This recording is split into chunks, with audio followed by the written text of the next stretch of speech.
So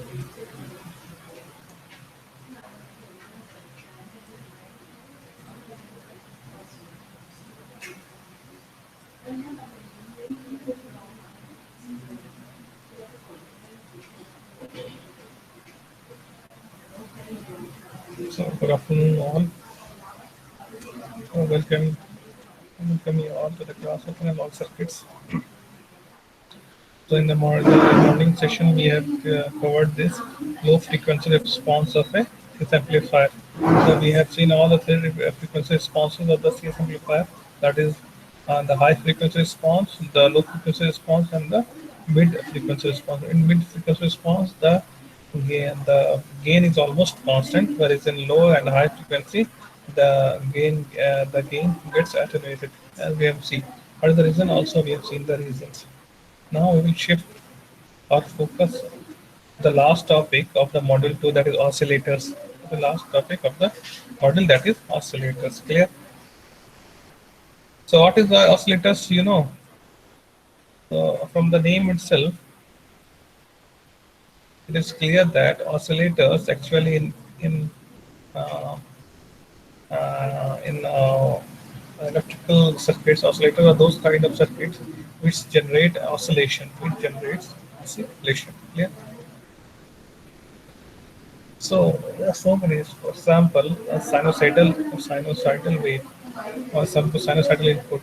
This is also a sine wave is actually a kind of oscillation because it oscillates. Okay, it is not a constant. Okay, so these, for example, square wave, sinusoid, all those things. Then how a sinusoid can be generated using electronic circuit. So there are many ways we can generate the sinusoidal waveform or oscillators. Okay, and it's using the electronic circuit. That electronic circuit is actually known as oscillators. So the content of the class will be oscillator operation. First, in this, I'll be discussing what is oscillator and what there is some condition in which the oscillator circuit will produce oscillation. Okay. So the prerequisite for oscillator we'll be discussing here in this term. Then we have to cover RC phase shift oscillator. This is okay. And then we have to also cover the LC and crystal oscillator. So RC phase shift oscillator is actually audio frequency oscillator, and the remaining two LC and crystal oscillators are radio frequency oscillators. So RC oscillator is a audio frequency oscillator, and these two are radio frequency oscillator. In LC oscillator, they were having two types, Colpit and Hartley. We will see. Okay. So one video has been posted by one of the faculty of AC of analog circuits. Okay, that link I will upload in the Google Classroom. Actually, it doesn't belongs to the syllabus of the AC, but it is the basics of oscillators. Okay, so anyhow, if you want more detail how what is the prerequisite for this oscillators, you can go through that video. Anyhow, I will be explaining in nutshell. Okay, the oscillator operation. So this is the oscillator operation. See this slides. Okay, here we are having a system. Here we are having a feedback system. First of all, you should be knowing that the oscillators operation that we'll be studying will be using operational amplifier. So we have to design electronic circuits using operational amplifier and other passive components such that it should produce oscillations. Okay. So now I want to bring your attention to a control system class where you have seen feedback and all those things. In control system, what type of feedback do you people use? Any answer? In control system, what type of feedback do you use? Positive or negative?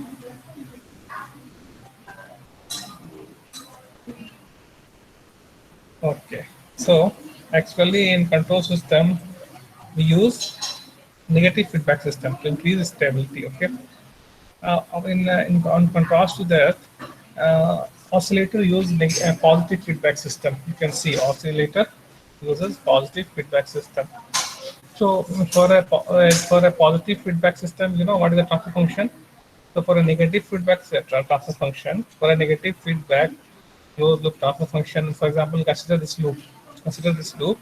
Okay, the gain of this loop, this path is A, and the gain of feedback path is beta. This is A, this is beta. Then what will be the transfer function for a negative feedback system? It will be transfer function will be A by 1 plus A into beta, that you know in control system. Okay.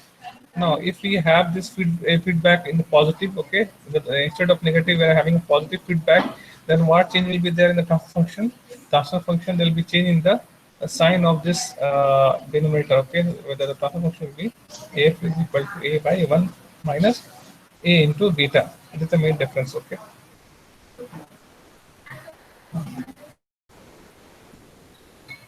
So you can see this is a system. Here you are having a forward path gain.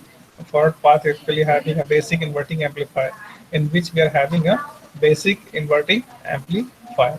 So a basic amplifier, you know that if you are giving input to the inverting terminal, so at the output you will having the phase shift of 180 degree. You can see here VI is, you can see VI, where it is this waveform, but V naught, you can see the inverted waveform of this one. Here, see this waveform and see this waveform. At the output, we are having the inverted waveform of VI, okay, V naught, okay. So now that because this the inverter produces a 180 degree phase shift. Now again, we are having a feedback network. In feedback network, if you will give this output, okay, if will this output having a gain beta, then VF will be beta naught B naught, okay, BF will be beta naught beta into V naught. Here the VI is this one, this input is VI, and this block gain is A. Then V output will be A into VI, okay, A into VI. Similarly, if this is the input to this block feedback network, the input is V naught and output is VF, then VF will be beta times V naught. Clear? Now again here 180 degree phase shift is we can see. So this actually this feedback network will be consisting in our analysis will be consisting of RNC networks, RNC networks. So that RNC networks will be responsible for further um, uh, creating a shift of 180 degree. You will see in the next slides, okay, in detail how we can achieve the 180 degree phase shift. So here you can see this is the input, which is having say the waveform. So at the output, we're having the inverted waveform. Now again, the same input is there, which is being again inverted, phase shift 180 degree. So this output VF and V naught actually will be in phase. VF and V naught will be in phase. Okay. So in phase means there is a phase shift of 360 degree. So if you're having a phase shift of 0 degree or 360 degree or 700 degree, that means there is no phase shift. That means phase shift of 2 pi means there is no phase shift. Okay, now for this system, how we can write V naught? V naught can be written as for positive feedback system. For positive, so what is the input here? What is the input here? The first input to this block is Vi, the supply voltage that we are giving. Okay, and also the whatever this output of this feedback network, this is Vf. Okay, Vf. So V naught can be given as A times Vi plus Vf, because this is the gain of this block. Okay, V naught can be written as A into that is A into the inputs, A times the input. So what is the input? Input is Vi plus Vf. So Df is nothing but beta V naught. Okay, clear? Because this the gain of this feedback is beta, so we can write V naught as A is equal to Vi plus B beta naught. If you'll find V naught by Vi, then you will end up in having the A by 1 minus AB. Okay, the same expression that I told you, this we have derived.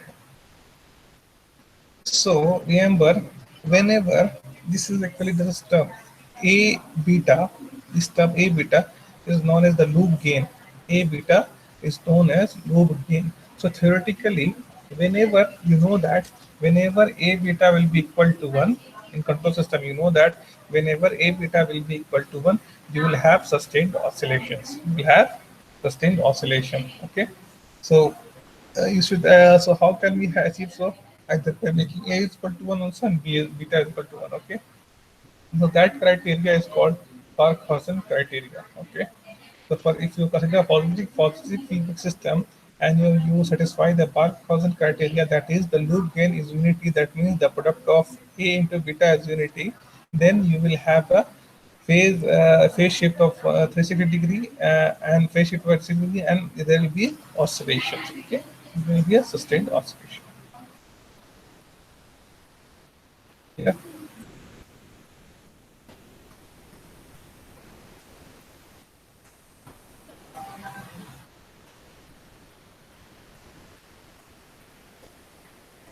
Now, criteria for oscillation that I already explained.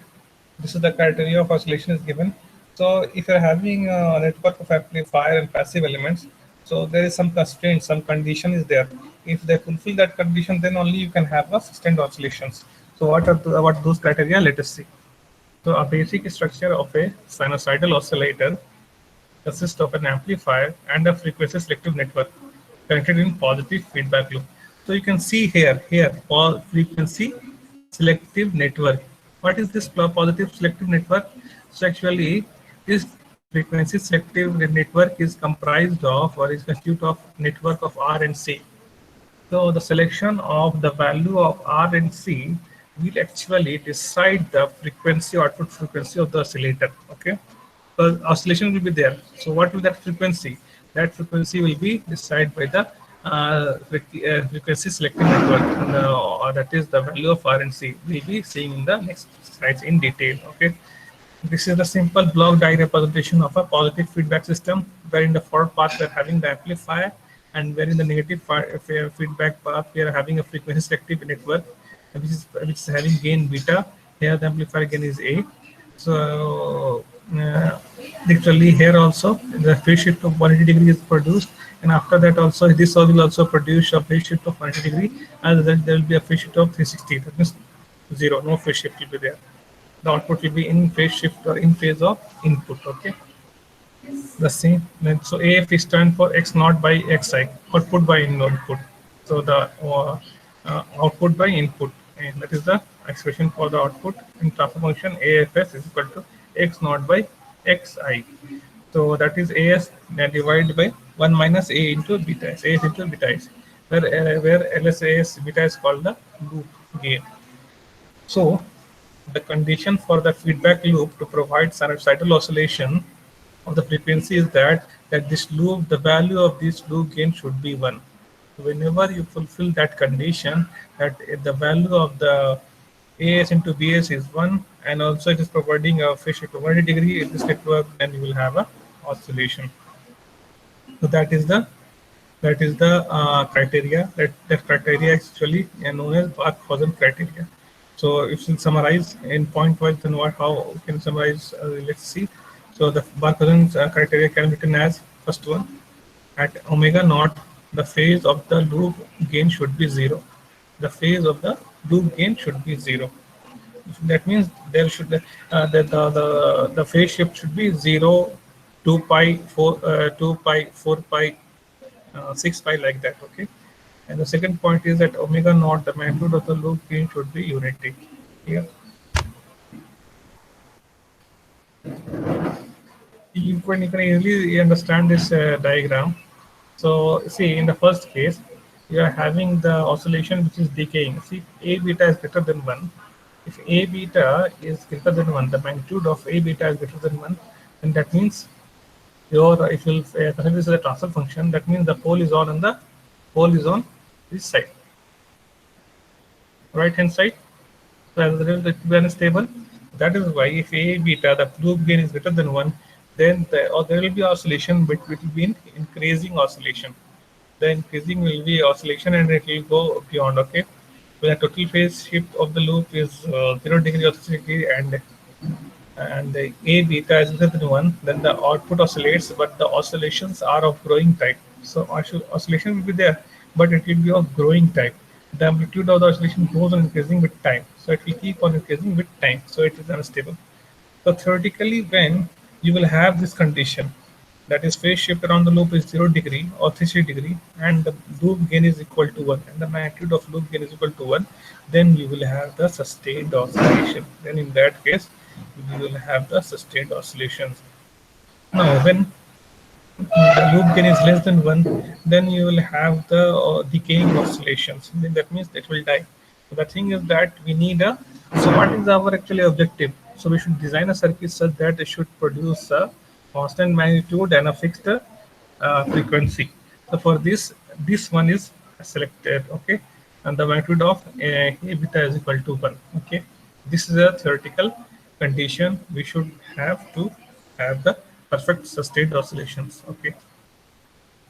But see, we have seen that whenever there is a around the phase shift around the loop is 0 degree, and a and the loop gain, that is a into beta, is greater than 1, then the will be having the growing oscillations. But in practical it is a little bit different. Pay attention, all of you should be you should noting this thing. It is very important. In practical scenario, if you will have the condition a beta is equal to 0, then your decay then the output waveform will start decaying. Oscillation will be there, but it will decay. What is the reason? Because the several non-element materials, okay, non-elements and non-linear elements and other biasing voltages, okay, that is the reason. So for to select to take care of that, actually in reality, in practical scenario, um, the phase shift criteria is taken same, that is the phase shift around the loop should be 0, but the unity gain, that in practicality it doesn't hold, okay. Rather we should choose a value of a beta such that we should be greater than 1. So once you will do that, what will happen initially, it will have some noise. Again, after some time we keep on growing, and after some time what will happen, it will attain a fixed oscillation. It will attain a fixed oscillation whose magnitude and frequency will be shift. Why again it will happen? Why it will not grow? Because again it is the saturation voltage and also the non-linearity involved in the operational amplifier. Clear? So in theoretical, actually the condition should be that a naught beta is equal should be 0, but in practical it should be greater than unity. And based on this, so this is the prerequisite of the oscillator. Okay. So based on this thing, so as per our syllabus, we have to study these types of oscillators: audio frequency oscillators and radio frequency oscillators. In audio frequency oscillators, we are having RC oscillator. In radio frequency oscillator, we are having LC oscillator and the tune circuit oscillator. Okay. So why the name RC is there? Why the name RC is there? Because in this oscillator we will use resistor and capacitor. We will use operational amplifier. Okay, op-amp will be there, and also under the component RC will be there. That's why it's called RC oscillator. It's audio frequency. So A frequency means audio. In syllabus they have not mentioned whether that is audio or radio. They have actually just mentioned RC oscillator, LC oscillator, and crystal oscillator. Okay. Now come to the basics concept of RC oscillators. So here, so actually you see this network. Okay, is actually this is a high pass filter where we are having a series RC network with Vi as a voltage, input voltage, and we are taking V naught the voltage across resistors as the output voltage. Okay, so writing equation in V naught, for V naught we can have the voltage as V naught is equal to R by R minus j XC into V in. This is very much clear. We already know these things. Okay, so V naught is equal to R by R minus j XC into V in. Any doubt? No. Also, if you analyze this circuit, then what is the phase? How will you find the phase? Phase will be phi is equal to tan inverse XC by R, XC by R, where XC is equal to 2 pi, okay, or 2 pi omega, here, where XC is equal to omega C, that is equal to 2 pi F omega. Clear? So now that using this simple RC network, at max we can have a phase shift of 90 degree. At max we can have a phase shift of 90 degree. If in this circuit, if we assume that the R value is 0, then what will happen? We can have the phi value to be 90 degree. So depending on the value of R, we can have the phase shift from 0 to 90 degree, but the maximum phase shift we can have 90 degree. So if we change the value of R, then we can also have any kind of phase shift between 0 to 90 degree. So based on the value of R, we can have a phase shift from 0 to 90 degree. Now, as I have told you in the prerequisite of the oscillator, that operational amplifier will be giving the 180 degree phase shift. Now again, that output has to be phase shifted by 180 degree. So now since maximum at max it will give a 90 degree. So ideally, so practically it won't be able to give a 90 degree phase shift. So to achieve a phase shift of 180 degree using this RC network, we need a three combination of such arrangement. Three combination of such arrangement. For example, if we choose a R and C such that this RC network gives 60 degree, then another will give 60 degree, another will give 60 degree. So adding all together will give a 180 degree. Okay. The same thing has been mentioned here. However, adjusting R to 0 is impractical because it would lead to no voltage across R. Thus, in RC circuit, phase shift is always less than 90 degree and it is function of frequency. Clear? Hence, to get 180 degree phase shift from the feedback network, we need three RC circuits. We need three such RC circuits. So RC oscillators built by using inverting amplifiers and three RC circuit is known as phase shift oscillators. Okay. So in phase shift oscillator will be built by one operational amplifier and three RC networks. So this is actually the generic diagram. That is also this diagram is also taken from your textbook, Vidra Smith. So this RC phase shift oscillator in the frequency range. So you can see here input is there K with that has been, and that has from here you have from here the output is the output is again been given to the input with the RC network. Okay, in the feedback where we're having the gain beta, you can see the feedback element. In feedback element, we are having three RC networks. So combiningly, this three RC network is giving the phase shift of 180 degree, and this K will also will give the phase shift of 180 degree. So altogether, we'll get a phase shift of 180 degree. And now, to fulfill the criteria of unity gain, we'll see what should be the value of R and C should be there. Okay.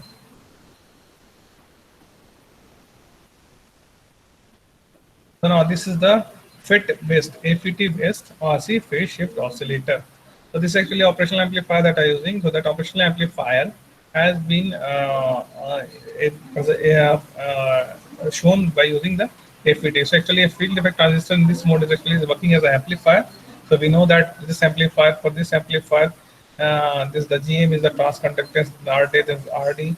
So here, if you will see this, the DC again in this FET amplifier, the DC source has been removed. The CC source has been removed. Also, this bypass capacitor is there. So this resistance RS is of no use. This resistance RS is of no use. So this is the output. Okay. So for this the common source. So common source will give this input at this point. Okay, and the output will be taken from here. So output is taken and given to input. So you can see this, we are having the output, and again through CR, 3RC network, we are giving back it to input. This is the drain resistance, and this is the source resistance, which will be of no use. Now, if I want to present this circuit using a small signal equivalent model, then how we can do so? This right hand side. So that can be shown here. Here, this one circuit diagram actually represents the small circuit equivalent for this circuit. Okay, for this FET based RC phase shift oscillator. So now why we are doing so? Because transferring this circuit into a small circuit equivalent model, it will help us to analyze the circuit more easily. It will ease our analysis. Okay. So here you can see this is the gate terminal. This is source. So gate source, gate and source. There is a V input, and this is the GMVI. GMVI is factored. So this is the output. Okay, GMVI. This is the R naught output resistance. This is the RD. This is the RD drain resistance, and this is the RC network. This is the RC network protected. So any doubt you are having that how we are getting this one? So earlier we used to have from this point you can see the dot here and here dot. Actually it is the output voltage. It used to be, we used to take output voltage V naught from here, but from there output we are connecting we are connecting the three RC network and again giving to input, again giving to input. Okay, that you can see again giving to input. So actually we are creating a positive feedback here, it's a kind of feedback here. Now and again we have to simplify the circuit. Okay, again we have to simplify the circuit. So and this resistance are in parallel. So this resistance can be represented as R dash D, where R dash D will be R not parallel RD. Okay. And also this current source will be represented by a voltage source. I will tell you. So the same circuit is here. Here you can see the here the current source we are having that has been represented using this voltage source. So how can we convert this current into voltage? If we multiply this current by the equivalent resistance of this branch, by the equivalent impedance of this branch whole, if we find the impedance and then we multiply this current, then we'll find the equivalent voltage source. But the thing is that the value of this R is so much bigger, so much big that if you find the equivalent resistance, then the combination from here, okay, from here to here, the combination to the left of to the right of RD, all of you see. So the combination of the or the equivalent impedance of the combination to the right of RD will be almost negligible, will be almost negligible, and only this RD dash will be there. So for that's why the all this side resistance actually has been assumed to be having the value of RD dash only. This the impedance due to this network has been ignored. Okay, so as a result, what will happen? We'll have a voltage source that will be current into resistance, that will be GM R dash D. So this we have considered only R dash D into VI into VI. This one, so GM VI into R dash D. So this is the voltage source, equivalent voltage source, and this is the RD. This is the R dash D resistor, that is which is equivalent to RA parallel RD. Now in this simplified circuit, if you will see, we are having three loops. If you will see, we are having three loops. For all the three loops, we will write a KVL equation. We will write a KVL equation. You see here in first loop, what are the elements we are having? We are having one capacitor, we are having one resistor, we are having this voltage source, and we are another having one resistors R dash D. But in this loop, for loop one, in this KVL, you will not see the term R dash D. What is the reason? The reason is that this R dash D is very much smaller than RD, or this R is very much bigger than R dash D. So the voltage drop across this one will be almost negligible as compared to the voltage drop across this R. That's why we have left the term I1 into RD in writing this KVL. Okay. So as a result, we'll have this KVL equation for the loop 1. Similarly, we will have this KVL equation for loop 2, and then we will have KVL equation for loop 3. Now here we have written the KVL equation in Laplace domain, okay, in S domain. So in Laplace domain, you know that the capacitive reactance can be written as 1 by SC. So that has been written. Clear? So now we are having the, and also VF. This is the VF. VF is nothing but I3 into R. This is the VF, that is I3, and this is the output voltage of the feedback, okay, which is beta. So we are having these four equations. So from these four equations, if you find the term AB naught, so sorry, AB, if you find the loop gain AB, so AB will be VF by VI. AB will be VF by VI. So AB will be VF by VI. So using all these equation, if you simplify, then you will get VF by VI as minus GM into RD dash divided by 1 minus 5 alpha square plus J into alpha cube minus 6 alpha. Now alpha, what is alpha, where alpha is 1 by omega RC. So if you find VF by VI, you will end up in having this expression where alpha will be 1 by omega RC. Now in your syllabus, if you will see, it is written that you don't need the derivation of this oscillator. So even though if you need how you got this expression, this loop gain, for that I will post a separate notes. But in exam it won't come. If you're interested in knowing the derivation, it's okay, but it is beyond your syllabus. Okay. So loop gain also you can get AB. Okay, like this you can get.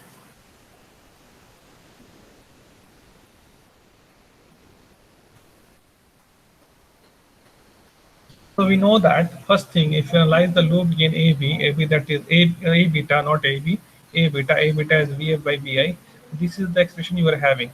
Since we know that A beta, the loop gain is real quantity, the loop gain is real quantity, but here we are having some complex term. So the complex term, what is the term associated with J? That is alpha cube minus C minus 6 alpha. So actually, since the loop gain is a real term, we should make the term multiplied by J should be equal to 0. Okay, we should remove, there should be no J term, there should be no imaginary term. So what will that will make the constant of the imaginary operator to be 0. That means we'll make alpha cube minus 6 alpha to be 0. If we will solve for this condition, if we satisfy this condition, then from there we'll get the value of alpha square is equal to 6, or alpha, or uh, or alpha. Then we know that alpha, what is alpha? We have defined alpha as 1 by omega RC. That is 1 by omega RC square is equal to 6. Or if we'll further solve that, 1 by omega RC is equal to root 6, or if 1 2 pi f naught RC is equal to 1 by root 6, or f naught is equal to 1 by 2 pi RC root 6. Okay, so this is the uh, condition. This will make the loop gain real. The first condition is that the frequency f naught should be 1 by 2 pi RC root 6. Now here you can see RC. Why RC I have considered? Because we have considered the same resistance and capacitor for all the three networks. Okay. So now AB. So now AB. So if we'll substitute, so if this term J term is 0, then if this J term is 0, then what will be the loop gain A beta? It will be minus GM RD dash divided by 1 minus 5 alpha square. That is the thing. Okay, this one. Now in this expression, if you will substitute alpha, if you substitute alpha is equal to root 6 here, then you will end up in having this expression a beta is equal to gm r dash by 29. So how you are getting this value? How you are getting this value? By fulfilling the criteria alpha square by 6. Alpha square is equal to 6. So if you put alpha square is equal to 6, then here you will get a beta, that is vf by vi, as gm into rd by 29. Okay. Now for sustained oscillation, what is the condition? Practical condition. It is that a beta, the loop gain should be greater than 1. If the loop gain should be greater than 1, then the gain, that is GMRD, this GMRD should be greater than 29. Should be greater than 29. This means this term, if this value should be greater than 1, that means the numerator should be greater than 29. That means GMRD dash should be greater than 29. Okay, clear? That means beta should be equal to 1 by 29. So if A is greater than, and that is the amount of A is greater than 29, then what is the constraint on beta? Beta should be, if you take beta 1 by 29, then the constraint A dot beta greater than 1 will be fulfilled. Clear? So this is the different criteria of obtaining the RC phase shift oscillator. Clear? Now we will go to RF oscillator. Now we will discuss and then we will fix our shift our discussion to LC oscillator. Here LC oscillator, you have having this network. Just see amplifier, then one impedance X1, one impedance X2, and one impedance XT. So in this LC oscillator, why the name LC oscillator is here? Because instead of using R and C, we'll be using inductor and capacitor. Earlier we used resistor and capacitor, but here for realizing LC oscillator, we'll be using inductor and capacitor. So now in this arrangement, we can have two type of oscillator. We can have Colpitts oscillator, and also we can have Hartley oscillator. So what is the basic difference? In Colpitts oscillator, X1 and X2 is comprised of capacitor. X1 and X2 will be actually a capacitor. In Colpitts, X1 and X2 will be capacitor and X3 will be inductor. Whereas in Hartley, X1 and X2 will be inductor and X3 will be capacitor. You can see here. This is the basic difference. You can also differentiate from its name. Colpit means there will be more number of capacitor. That means two capacitor, one inductor. Hartley means opposite, two inductor and one capacitor. So at resonance we will have oscillations. You know that. So at resonance, the total inductive reactance should be equal to the capacitive reactance. Okay, that is the condition. So the impedance of x1 plus x2 should be equal to the impedance x3. Okay, if you fulfill this criteria, then we will have the oscillation. So this is the Colpit oscillator using the FET transistor. FET, so okay. So here you can see there is a simple circuit diagram. Whatever you have seen, this CCA actually is uh, the coupling capacitor to block the DC. Okay. So here we are having the choke coil. Why we are having the choke coil? Actually, at a very high frequency, the impedance will be very high. So the thing is that whatever the current flowing here, their output, it will not burn, but it will be very less. Okay. So there is some purpose of having this choke coil. Even though in some applications, some circuit diagram, instead of this choke coil, directly they are putting RD in resistor also. That is also correct. So here you can see in this network where we are having C1 and C2. This circuit you have clear, it is very clear. Okay. The additional network of L and C is there. Here we are having 2C and 1L. That means it is Colpit oscillator. It is Colpit oscillator. And also the condition is that x1 plus x2, that is 1 by omega C1 plus 1 by omega C2 should be equal to the inductive impedance, that is omega L. So that is the condition. At this condition, resonance will be there, and you will be having the oscillations. So what is the condition? X1 plus x2 should be equal to x3. That is 1 by omega c1 plus 1 by omega c2 should be equal to omega L. And omega is equal to 2 pi f naught, where f naught is equal to 1 by 2 pi root under LC. 1 by 2 pi root under LC equivalent. C equivalent, where C equivalent is, so this increase, so we can write C equivalent as C1 C2 divided by C1 plus C2. Also, we should choose the value of C2 and C1 such that the ratio of C2 by C1 should be greater than A. Should be greater than A. So this is a Colpit oscillator. Similarly, in a very same manner, you will be having Hartley oscillator. You can see the main difference here will be that instead of capacitor, you will be having inductor L1 and L2. So x1 and x2 for inductor L, what is the inductive impedance? That is omega L1. For this L2, what is the inductive impedance? That will be omega L2. For this one, it will be 1 by omega c. So omega L1 plus omega L2 should be equal to 1 by omega c. Okay. Again, we will have omega into pi of naught, and where L1 plus L2 is the L equivalent. So for that, the output frequency of the oscillator can be given as 1 by 2 pi root under L equivalent C. L equivalent, where L equivalent is L1 plus L2. In some books also, in some book, the value of L1 is written here. Instead, directly here we have taken L1, okay, omega L1. But in some book, they are taking omega L1 plus M. Here also they are taking omega L2 plus M. They are also considering the mutual inductance, okay. So whenever it is asked to consider mutual inductance, so here you have to include the x1 will be omega L1 plus M, x2 will be omega L2 plus M. Clear? Now also you have to choose L1 L2 such that L1 by L2 should be great, should be less than A, should be less than A. And I thought that here I told that C2 by C1 should be greater than A. No, it should be. So to choose C2 by C1 in Colpit oscillator such that it should be less than A. So this is the Colpit and Hartley oscillator. So the derivation of these things, output frequency, all those things is beyond your syllabus. Last one is the crystal oscillator. So last one is the crystal oscillator. So in crystal oscillator, what is the thing that at the input side will be using the quartz crystal. Input side will be generally using the quartz crystal. Okay. So actually, this type of oscillator is very stable. It doesn't the input value or the input frequency doesn't get changed due to change in voltage or temperature and other things. Okay. So the main thing is that this is the crystal oscillator. The crystal oscillator, usually the quartz has the greater stability in holding a constant. In holding constant at whatever frequency the crystal is originally 32 operate. Okay. So you know the what is the quartz crystal, piezoelectric crystal. So the thing is that if you give a mechanical force, it will give a mechanical input, then a voltage will be generated. That is the basic principle of working principle of a piezoelectric crystal. So using that mechanism, uh, the voltage input side, the voltage is generated oscillated. Okay.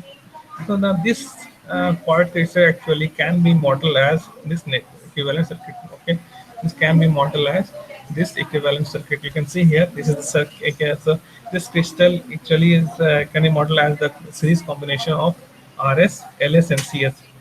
So the RLC series circuit, and along with it, a parallel there will be a combination of CP. So this CP actually is the capacitive effect between these two crystal electrode.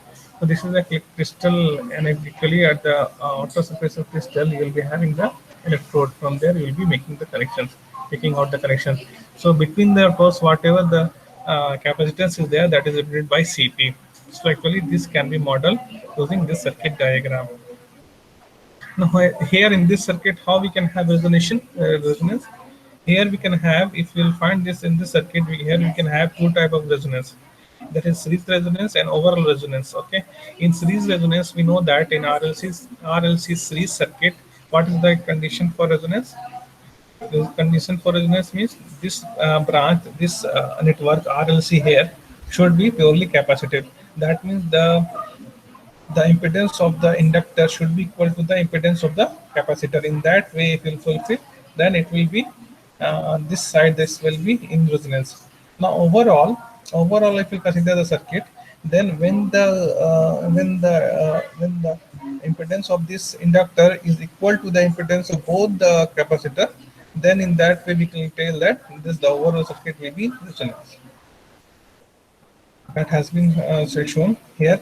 So this is actually a piezoelectric crystal whose equivalent circuit model is given here.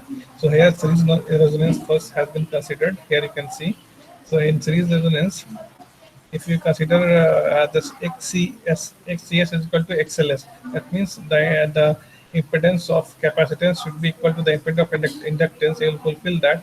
Then at that you will be having the Fs equal to 1 by 2 pi root in the CSLS. It is known. We have seen these things. A plus 2 also we know, and this is the frequency response. Okay, this is the frequency. Okay. Oh, sorry.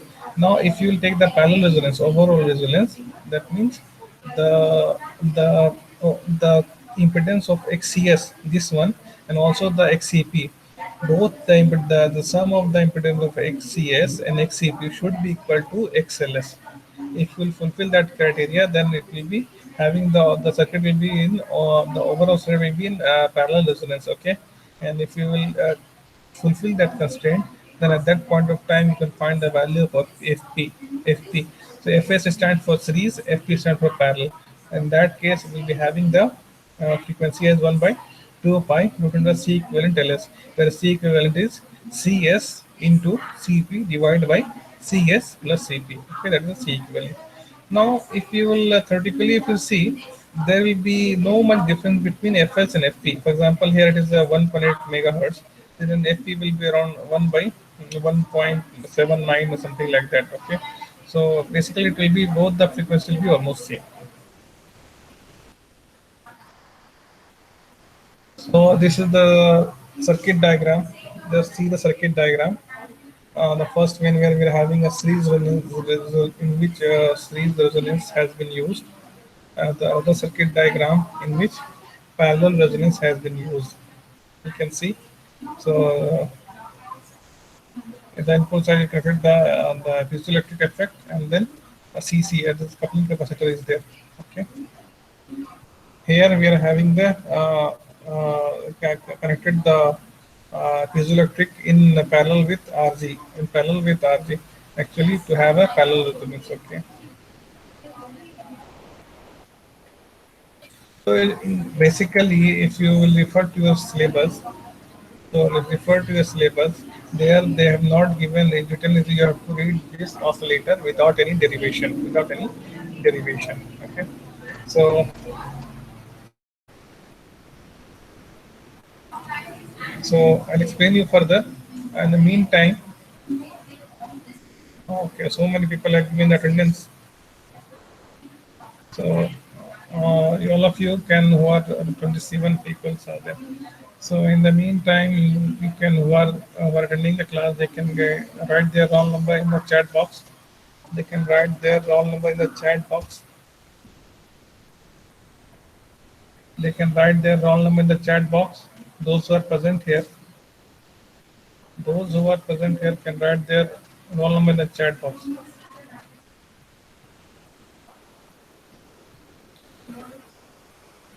So the main thing in this topic is actually the condition, Barkhausen criteria. So what is the condition? Theoretical condition for getting oscillation, and then practical condition for getting oscillation. Clear? Then what are the type of oscillator you should be knowing? So audio oscillator, there we are having RC oscillator, where we are using the 3 RC network along with amplifier. Okay.